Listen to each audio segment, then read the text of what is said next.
Hello folks, a short broadcast and update from Israel, not on current events necessarily, but just reflecting on some thoughts. 11 months ago, Hamas had launched a murderous attack into Israel. What were they thinking? Sometimes I try to get into the minds of the leaders of Hamas what they were expecting. Maybe it was too much of a success for them. Maybe they did not anticipate that it would be so easy to break into Israeli communities, literally conquer them, and take hostages and murder and behead and rape. And not just armed terrorists, we speak about common people that seized the opportunity and came from the homes in Gaza just to steal and to kill as many people as possible. What were they expecting Israel to do? Was anybody thinking about our retaliation? They were thinking that Israel maybe will limit its retaliation after that murderous attack. Well, somebody wasn't thinking well enough.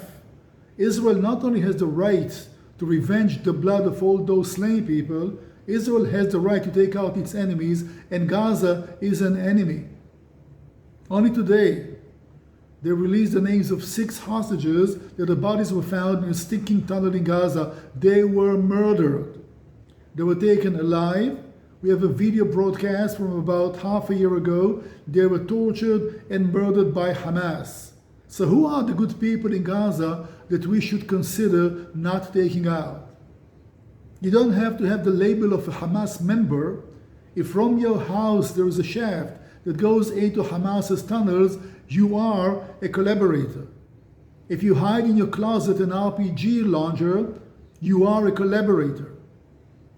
If you're hiding in your homes, Hamas terrorists, your life is in danger. If you're cooperating by taking a hostage into your house and being paid by Hamas for doing that, you are a legitimate target. What were they thinking? What happens in Gaza is the natural outcome of that murderous attack. Maybe they think to themselves, well, we did not believe that Israel would be so harsh in their retaliation. Oops, too late now. Gaza will be destroyed. Hamas will pay a price. We're going to hunt them down one after the other. We're going to find all of them and kill all of them. It may take some time. Our blood is boiling when we hear about the hostages. It's easy to end the war. All you have to do is put down your weapons, release the hostages, and this war will come to an end. But in any way it's going to come to an end. One thing must be clear. Hamas will no longer beat the government in Gaza. They will lose all of the military capabilities. And once we accomplish that, we need to take some time to reorganize, and Hezbollah in Lebanon will be next. They don't need to initiate any aggression. They are a legitimate target.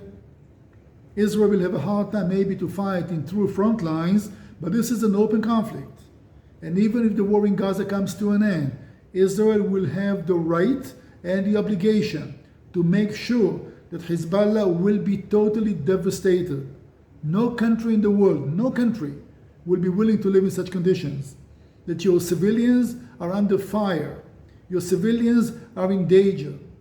You all know the term from Dan to Beersheba, it's biblical. Right now, Israel ends about 20 miles south to Dan. Because this area is under direct Hezbollah fire, and Israeli civilians were ordered to evacuate. Israel is shrinking its territory. That could not be the case.